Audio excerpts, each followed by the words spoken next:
A pleasant afternoon, Davao de Oro, and to all Z-eskwela listeners, especially to all grade 10 students who are listening to us right now on the radios at home and joining with us on our Facebook Live. I am teacher Mildred P. Recto from Major Angel B. Fajardo National High School, Panag, Bataan, and I will again be your presenter for today in Science Grade 10. We are now on Module 4 and 5.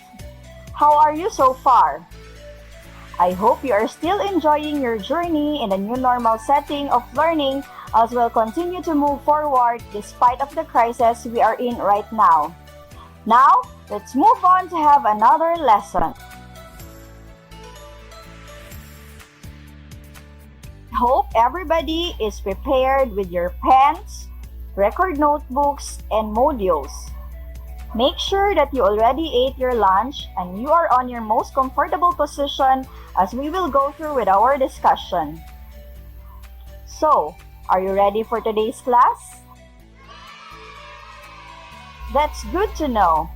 Now brace yourselves as we get along with today's topic. Ready? Once again, hello and good afternoon everyone. Before we will start to introduce our topic this morning, let us first have a quick review of the previous concepts you have learned in Module 3 about the processes and landforms along plate boundaries. Last time, you have learned that there are three types of convergent boundaries depending on the plates that are experiencing collision or movements. We have oceanic to continental convergent boundary, two oceanic plates convergent boundary, and two continental plate convergent boundary. We have the same processes and landforms in the interaction of continental to oceanic crust and two oceanic crusts. We have trenches, volcanic arcs, earthquakes, and tsunamis. While the processes and landforms along two continental crusts in a convergent boundary are shallow earthquakes, faults, and mountain ranges. Again, in the interaction of continental to oceanic crust and two oceanic crusts, we have trenches, volcanic arcs, earthquakes, and tsunamis. While the processes and landforms along two continental crusts in a convergent boundary are shallow earthquakes, faults, and mountain ranges. The second type of plate boundary, which is the divergent boundary, that involves the moving of plates away from each other, we can see rift valley or zone, shallow earthquakes, oceanic ridges, and seafloor spreading. Again, in a divergent boundary, we can see rift valley or zone, shallow earthquakes, oceanic ridges, and seafloor spreading. Last type of plate boundary, which is the transformed fault boundary that involved the sliding of plates past each other, generates faults and strong earthquakes. Now, we will discuss with you the Earth's mechanism and evidences of plates movements. We hope that at the end of the session, you will be able to recognize the processes of convection current in the mantle, investigate the pieces of evidences of continental drift theory, and demonstrate the evolution of the oceanic crust through seafloor spreading. Are you ready for the discussion of our topic this morning? But before that, let us first arrange the scrambled words to unlock the vocabularies we will be dealing with today, and that will be found in your Module 4 on pages 4 to 5. Again, open your Module 4 on pages 4 to 5 and we will answer it together. Kindly get your pens and notebook or paper. Let us all together read the instruction. Arrange the scrambled letters below to form the word defined in each number. Answer on a separate sheet of paper. I will be reading the definition twice and will be giving you ample time to answer. Let's start. A layer beneath where the less dense hot molten material rises and sinks. Again, a layer beneath, where the less dense hot molten material rises and sinks.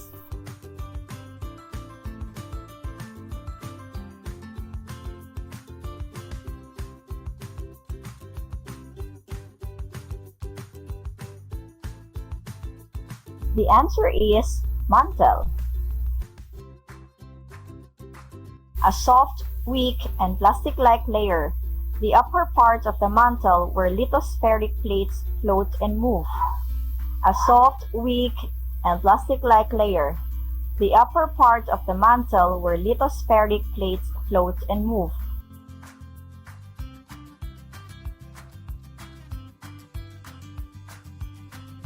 The answer is a stenosphere. Hot molten rocks formed beneath the Earth's surface. Hot molten rocks formed beneath the Earth's surface.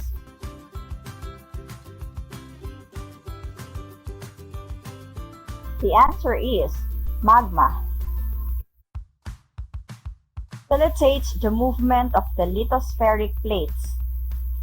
Facilitates the movement of the lithospheric plates.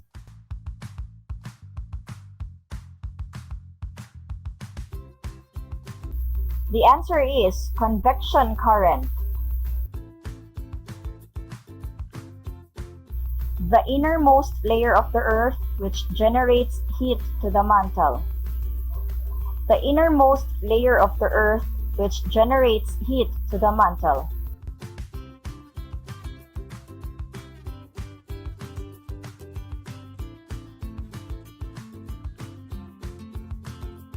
The answer is core. Now, take note of these words as we will encounter them in our discussion. Mantle, asthenosphere, magma, convection current, core. Are you now ready? Now, who among you loves to solve puzzles, like jigsaw puzzles? Do you find this game interesting? Do you have good eyes to spot the missing pieces immediately? Or do you love to play games that involves investigations? Looking for clues to solve problems, especially the ones that can be played on your mobile phones? Do you like to be a spy or an investigator for a moment? Now, let us look through the eyes of some scientists who observed and explained the movement of plates based on the evidences they also have discovered.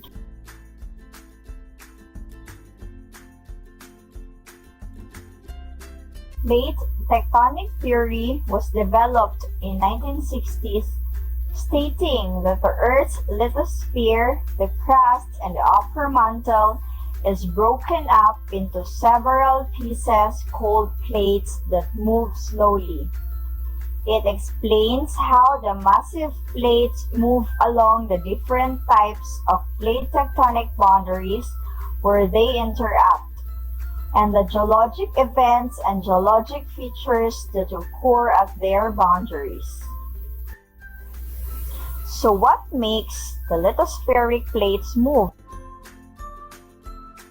That is because of convection currents. A convection current is a heat transfer process that involves the movement of energy from one place to another. Again, a convection current is a heat transfer process that involves the movement of energy from one place to another.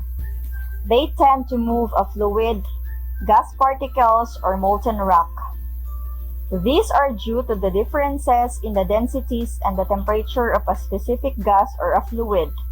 Again, the movement of fluid, gas particles, or molten rocks are due to the differences in the densities and the temperature of a specific gas or a fluid.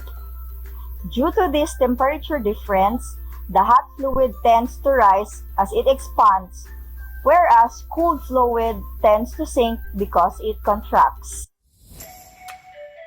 During our break, Kindly answer Activity 1 of your Module 4 on pages 7 to 8. Again, kindly answer Activity 1 of your Module 4 on pages 7 to 8. When we come back, we will be checking your answers. Stay tuned! The Radyo Z-eskwela program of the Division of Davao de Oro is being brought to you by Nueda Builders Construction and Supply Incorporated, Maverick Builders Incorporated, Mitch Construction and Supply, Archicons Architectural Construction and Supply, DB Construction and Supply, Hanaway Builders Corporation, Phoenix Corvada Tagum Gasoline Station, Master Construction and Supplies, Mackenzie Builders, GP&H Construction Incorporated, Metro Gear Construction Corporation, NEN Builders and Development Services Corporation, Max Mays Enterprises Incorporated, We Inc. Construction Company, Rangay Construction and Supply, East Sussex Enterprise, WM Construction, Councilor Boogie and Miss Marjorie Vertodazo, Icon Builders and Supply, and Apex Mining Company Incorporated.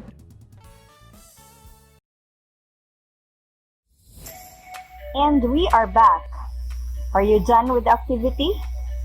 Let's check it. So you are asked to put a check mark on the convection process being described in these pictures. So which pictures show convection process?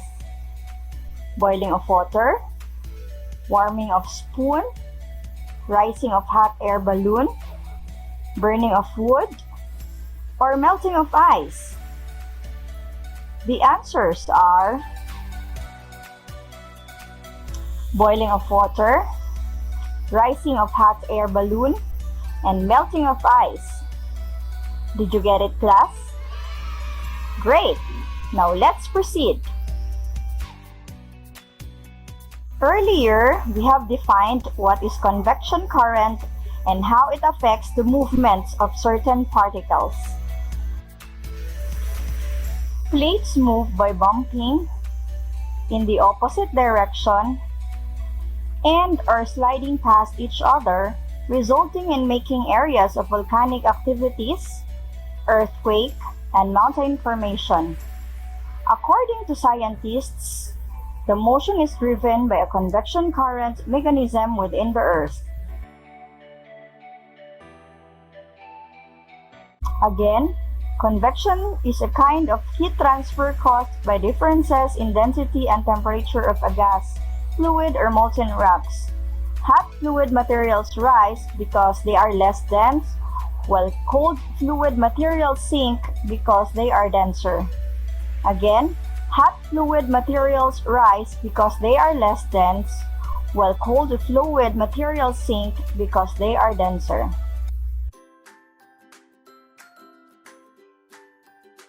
In the mantle, the repeating rising and sinking of magma creates a convection current, driving the lithosphere plates that ride on a stenosphere to move slowly and constantly. A stenosphere is a soft, weak, and plastic-like layer, the upper part of the mantle where lithospheric plates float and move.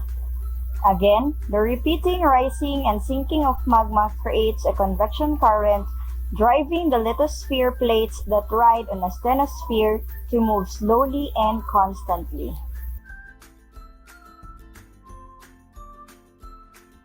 Have you seen a world map before? Definitely yes, you have seen one. Did you notice that the eastern border of South America and the western part of Africa seem to fit together like a big jigsaw puzzle? A German polar researcher, geophysicist, and meteorologist named Alfred Lothar Wegener thought the same. Again, his name is Alfred Lothar Wegener.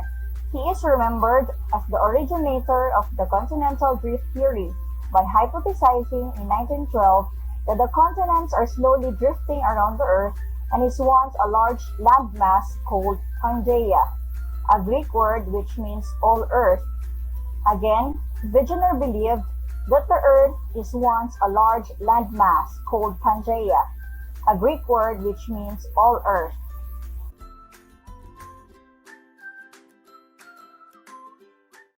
Wegener's curiosity about the idea of drifting continents started when he noticed that the edges of South America and Africa in a world map could be fitted like a jigsaw puzzle. So what are the other pieces of evidence gathered by Wegener to support his continental drift theory? Alfred Wegener collected diverse pieces of evidence to support his theory, including geological feet and fossil evidence. It is important to know that the following specific fossil evidence was not brought up by Wegener to support his theory. First is geological feet evidence, which is the matching of large-scale geological features on different continents. It has been noted that the coastlines of West Africa and South America seem to match up. However, more particularly, the rock terrains of separate continents confirm as well. Glaciers carve rocks and leave marks as they move. In this evidence, scientists can determine the direction of movement of each continent. In addition, the existence of coal deposits in Antarctica suggested that it was once located near the region of the Earth where the climate is enough to support complex life forms such as plants and tall trees. So, for the geological feet evidence of Wegener, he has based his evidences in the coastlines of some continents, the carving in the rocks caused by glaciers that determines the movement of continents, and the existence of coal deposits in Antarctica which are used to exist in places enough to support complex life.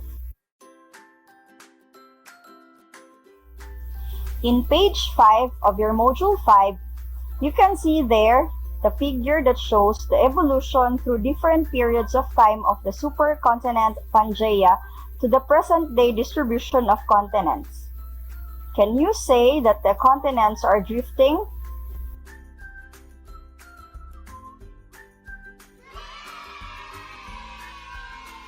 Now, in page 7 of your Module 5, you can see there how Alfred Wegener mapped out the distributions of the 4 Permian and Triassic fossil groups and used it as biogeographic evidence for continental drift and land bridging.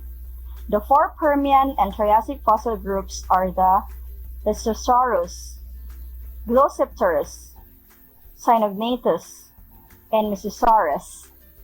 Again, these 4 Permian and Triassic fossil groups are used as biogeographic evidence for continental drift and land bridging.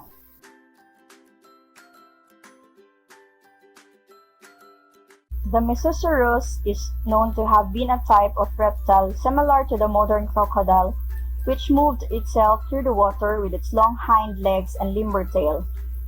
It lived during the early Permian period, which was 286 to 258 million years ago, and its remains are found solely in South Africa and eastern South America. There is no possibility that the Mesosaurus would have the capability to swim across such a large body of ocean like the Atlantic because it was a coastal animal. It means that these Mesosaurus can only swim along the shorelines and it is impossible for them to cross a big ocean. But, as you can see in the picture on the page 8 of your module, the spread of fossil deposits of the Mesosaurus is found in the continents of South Africa and eastern South America. But as you can see, it is separated by an ocean of which we discussed earlier that it is impossible for the Mesosaurus to cross since it is a coastal animal or it can only travel near the seashore. Next is the now extinct Synognathus, which was a mammal-like reptile. Roaming the terrains during the Triassic period, 250 to 240 million years ago, the Synognathus was as large as a modern wolf. Its fossils are found only in South Africa and South America. Again, the fossils of the Cyanogenatus are found only in South Africa and South America, just like the Mesosaurus. As a dominant land species, the Cyanogenatus would not have been capable of migrating across the Atlantic Ocean. Now, let us refer again to page 8 of your module to know the spread of the fossils of the Cyanogenatus. So, in the picture, the Cyanogenatus is represented by the orange line.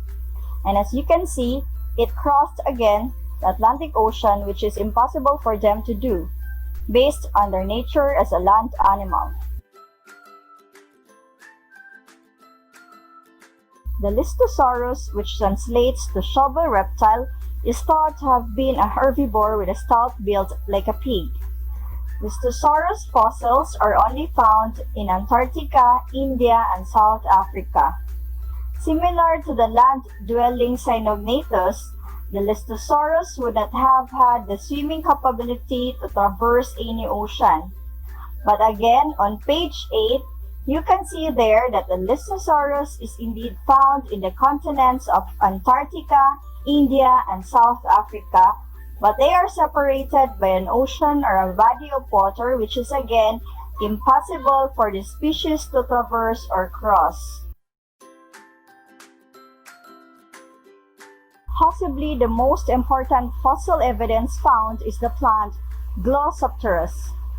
The Glossopteris fossil is found in Australia, Antarctica, India, South Africa, and South America, all the southern continents.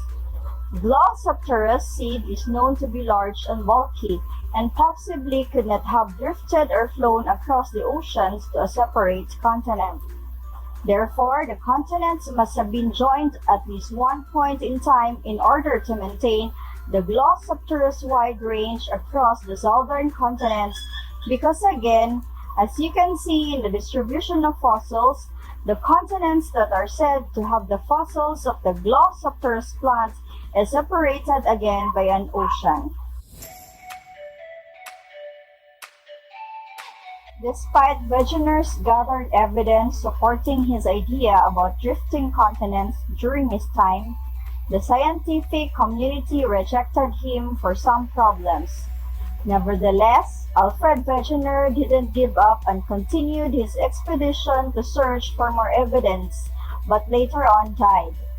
It took many years before his theory of continental drift was accepted. The idea of continental drift circulated in scientific circles until World War II, when sounding gear called sonar produced new evidence of what the seafloor looked like. Again, it was with the use of the sounding gear called sonar or the sound navigation ranging. It was a geologist from Princeton University named Harry Hammond Hess that discovered that the bottom of the sea was not as smooth as expected, but full of canyons, trenches, and volcanic sea mountains. He realized that the Earth's crust has been moving away on each side of oceanic ridges down the Atlantic and Pacific Oceans, long and volcanically active. He published his theory in History of Ocean Basins, 1962, and it came to be called seafloor spreading. Again, it was Harry Hammond Hess that supported the continental drift theory of Alfred Wegener, which came out to be the seafloor spreading theory. As we end this lesson, let us first summarize what we have discussed. You have learned that Alfred Lothar Wegener's curiosity drives him to look for evidence that supports his continental drift theory that continents were once connected as a big landmass called Pangaea.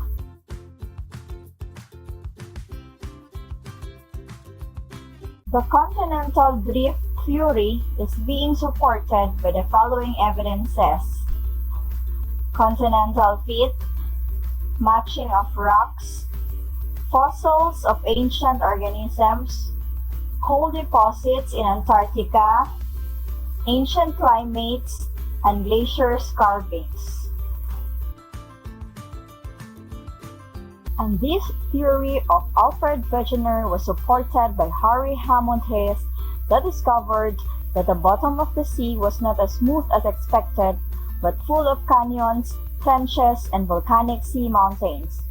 He published his theory in History of Oceanic Basins in 1962, and it came to be called seafloor spreading. Now, if you have any questions about our discussion for today, you can leave a comment on our FB Live in the Facebook account of Z Radio 88.5, and we'll answer that later on. So I guess you are now ready for the quiz. Now during our break, answer assessment 2 on page 17 of your module 5, and when we come back, we will test your understanding on our discussion today. So ready your pen and a clean sheet of paper. We'll be right back.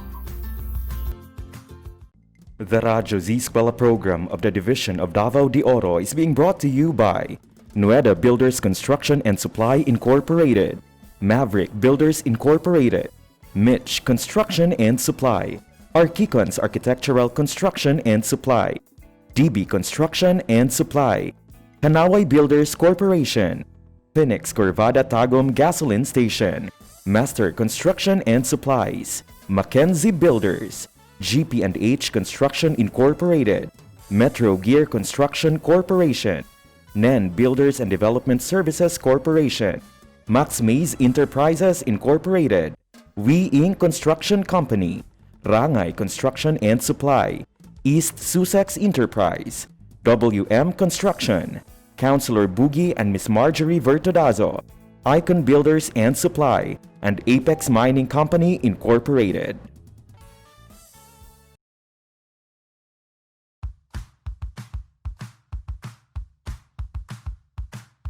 I am back. Are you now ready for your quiz? I guess you are quite ready and excited. Learners, kindly open your module on page 22 to 24. Let us read the instruction together. Choose the letter of the correct answer. Write your answers on a separate sheet of paper. Number 1. The idea proposed by Alfred Wegener to explain the continental shapes and positions is known as letter A. Pangaea, letter B. Continental drift, letter C. Plate tectonics, letter D. Seafloor spreading.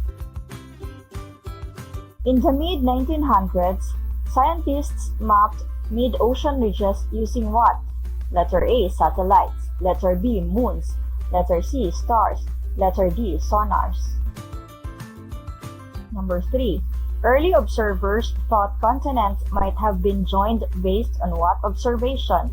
Letter A. Rocks and fossils, letter B. Earthquakes, letter C. Magnetism, letter D. Coastline. Number 4. Wegener suggested that coal beds discovered in Antarctica indicated that this continent was A. Once underwater, B. Once near the equator, C. Always frozen, D. Part of Africa. 5. Here scientists reviewing Wegener's hypothesis of continental drift rejected his notion because A. His evidence was too few to make a valid conclusion, letter B. He did not explain how continents move and what moves them, letter C. His evidence was not clear in showing how continents were joined, letter D. He lied by including false evidence. 6. Blank helped explain why Earth is not getting any larger even though the tectonic plates are always moving. Letter A. Earthquakes, letter B. Fossils, letter C. Subduction zones, letter D. Volcanoes. 7. If there are more mid-ocean ridges than subduction zones, what happens to the ocean? Letter A. It gets larger. Letter B. It sinks. Letter C. It gets smaller. Letter D. Nothing will change. Number 8. What do ancient glacier scars found in rock surfaces in Africa tells about its climate in the past? Letter A. The continents have not moved. Letter B. Africa has always been near the equator. Letter C. Africa was once in an area of the earth that had a very cold climate. Letter D. Africa was once covered with ice sheets but did not move ever since. 9. The seafloor spreading theory states that A. All continents are drifting. Letter B. Ages of rocks near a ridge are older than the ones far from it. Letter C. Fossils of plants and animals are found in almost all continents. Letter D. Hot and less dense materials from below the Earth's crust rises towards the surface at a mid-oceanic ridge. Number 10. What can you say about the rate of movement of materials coming out from the mid-oceanic ridge and the material sinking in the subduction zone? Letter A.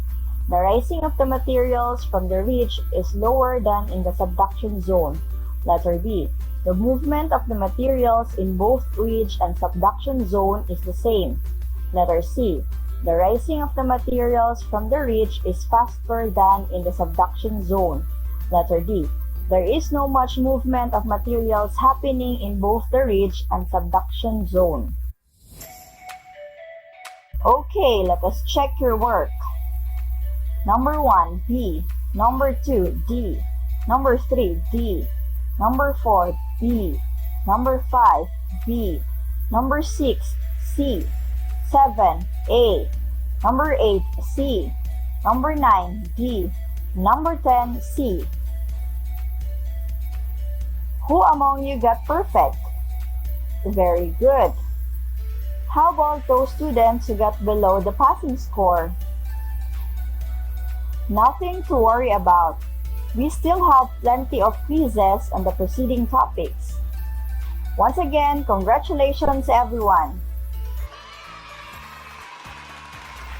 Again, we hope that you were able to understand and grasp the knowledge about the Earth's mechanism and evidences of plate movements. Also, we hope you were able to recognize the processes of convection current in the mantle, investigate the pieces of evidence of continental drift theory, and demonstrate the evolution of the oceanic crust through seafloor spreading. Reminder, for those concepts which are not clear to you, you can put your comments, suggestions, and questions on our FB page.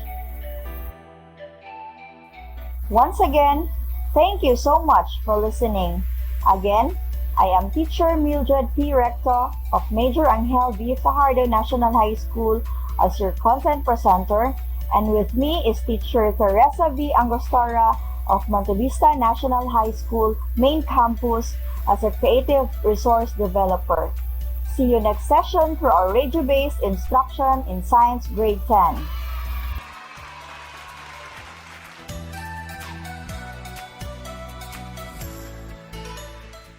Radyo Z-eskwela Executive Committee. The School's Division Superintendent, Eufemia T. Gamutin Cecil 5. Assistant Schools Division Superintendent, Dr. Romel R. Handayan. OIC Curriculum Implementation Division Chief, Karina S. Frasco. School Governance and Operations Division Chief, Dr. Ruben J. Riponte. Members: Cecilia Morales, Dr. Hilda A. Opeña, Dr. Arlene B. Lim, Dr. Eldecris B. Calzadora, Dr. Dexter A. Siquinia, Nohara O. Pinute, Noemi P. Canales, Dr. Grace D. Pontillas, Virgilito C. Pabrices, Juanito Lapiceros, Engineer Norberto S. Manlangit, Jomar M. Dumupoy, Bob Dalan S. Milabat, Medard T. Ampit, and Paz Eugenia Villusino. Technical Working Committee, Productions and Communications, Lorely E. Quijano, Given G. Hinampas, Judyland T. Yu, Donna D. T. Bolifer, Mary Rose N. Resma, Riwen Manuel, Irene Lea C. Manguhon, and Bessie Aya N. Banias. Social Media and Packaging Team, Christian Anhara L. Martesio, William R. Ranara, Joan T. Iscoton, Roberto S. Acusar Jr., May B. Istanyol, Richard H. Arellano, Glee L. S. Blanco, Ralph A. Tabanyag, Angelo Gutierrez Jr., and Jade Karen Arais.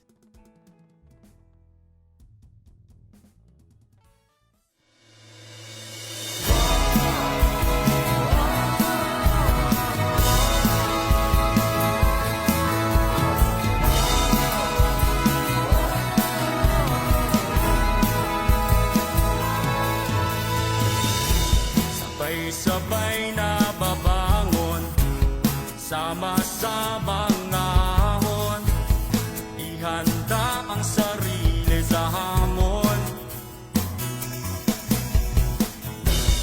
Ipapipigil sa pagsulong sa kinabukasan na katuon, para sa di kalidad na edukasyon. Balik-eskwela na naman, sa puso ang kahandaan. Handang isip, handa bukas, sa pagkakaisa Ay may lakas, ito na ang normal. Online learning at modular, di pa kailangang mag-face to face, gamit ang cellphone at radio base. Yakapin ang pagbabago, pahirapan, kaya natin to. Lakasan ng iyong loob, sa bagong normal, sa bagong mundo.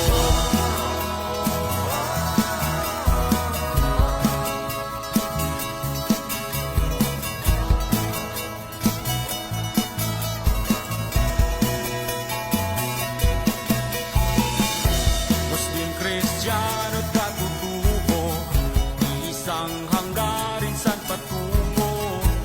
Ipagpatuloy pag-aaral mo, tagumpay ay naghihintay sa'yo. Balik-eskwela na naman, sa puso ang kahandaan. Handang isip, handa bukas, sa pagkakaisa Ay may lakas, ito na ang normal. Online learning at modular, di pa kailangang mag-face to face, gamit ang cellphone at radio base. Yakapin ang pagbabago, pahirapan, kaya natin to. Lakasan ng iyong loob, sa bagong normal, sa bagong mundo. Isang alang-alang natin ang ating kaligtasan, sa bawat oras at panahon, magpakailanman. Hangat palagi ng ating paaralan, ang matuto, gayon din maging ligtas ang kabataan. Tayo ay magkaisa, halina't sama-sama, kasali lahat, kasama lahat, para sa lahat. Pilipinas, maghanda ka na, balik-eskwela na, tara. Tayong lahat, sabay-sabay, Pagkakaisa ay may lakas, ito na ang new normal. Online learning at modular, di pa kailangang mag-face to face, gamit ang cellphone at radio base. Yakapin ang pagbabago, pahirapan, kaya natin to. Lakasan ng iyong loob, sa bagong normal, sa bagong mundo. Sa bagong normal, sa bagong mundo.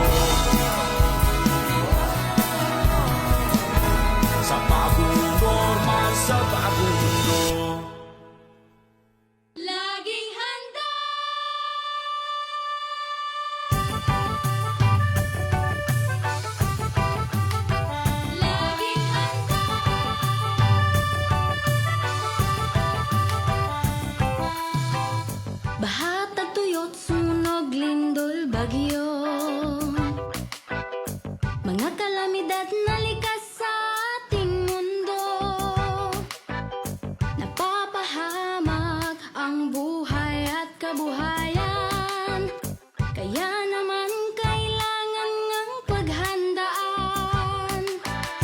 Maging handa, maging alerto. Tungkulin to ng bawat mamamayan. Kaya tara na, kilos na, lika na, tumulong tayo. Gawin na po ang karapat dapat na maging laging handa. Tara na, kilos na, lika na, tumulong tayo. Gawin na po ang karapat dapat na maging laging handa.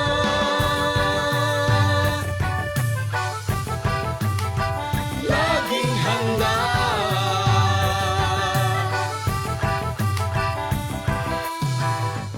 Kalamidad ay maaasahang darating.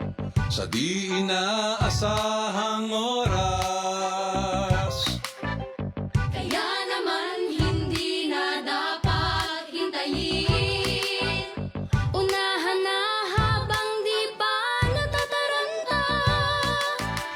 maging handa, maging alerto. Tungkulin to ng bawat mamamayan. Kaya tara na, kilos na, lika na, tumulong tayo. Gawin na po ang karapat dapat na maging laging handa. Tara na, kilos na, lika na, tumulong tayo. Gawin na po ang karapat dapat na maging laging handa. Suriin mo mabuti ang iyong kapaligiran. Saan ka ba nakatira? Diyan ba ay bumabaha? Tuwing gamot pagkain, kumot pang sindi, first aid kit. Mga gamit panligtas ng buhay dapat mabitbit. At sakaling lumindol o sumabog ang bulkan, meron bang matagdaanan palayo sa kasawian? Panahon na ay malupit at ang hangin hagupit. Mabuti na lang na tayo ay laging nakahanda. Tara na, kilos na, lika na, tumulong tayo. Gawin na po ang karapat dapat na maging laging handa. Tara na, kilos na, lika na, tumulong tayo. Gawin na po ang karapat dapat na maging laging handa.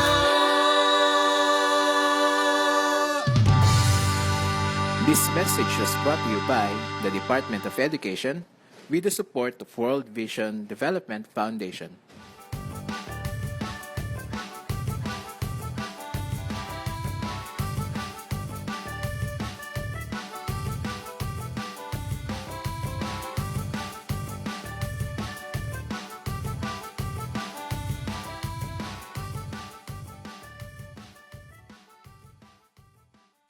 Saludo, saludo, saludo ako sa'yo. Saludo, saludo, saludo ako sa'yo. Di mo alintana mga batikos at pangungutya, lalong-lalo na sa panahon ng pandemya. Ika'y di sumusuko, lumalaban at nangangako, maihati pa rin ang serbisyong totoo. Para sa kabataan, ginagawa ang lahat, maibigay lang ang edukasyong karapat-dapat. Kaya't ang awit kong ito ialay ko sa'yo. Deped ako'y saludo sa'yo sa katapatan mo sa Pilipino.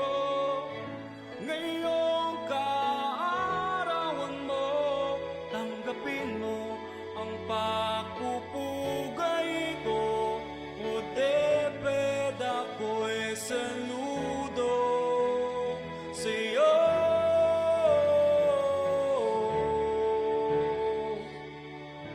Saludo, saludo, saludo ako sa'yo.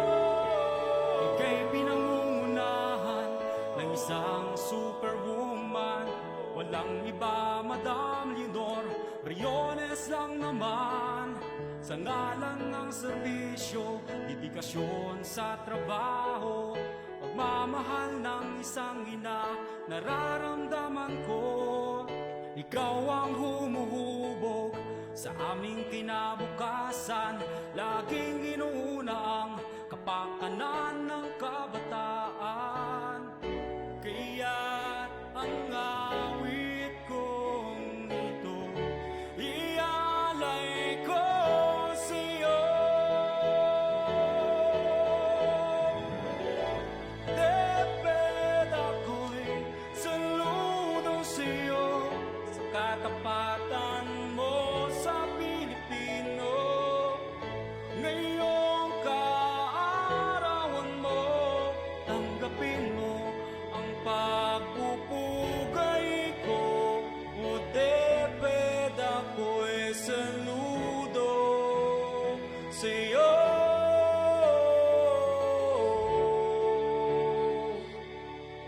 Saludo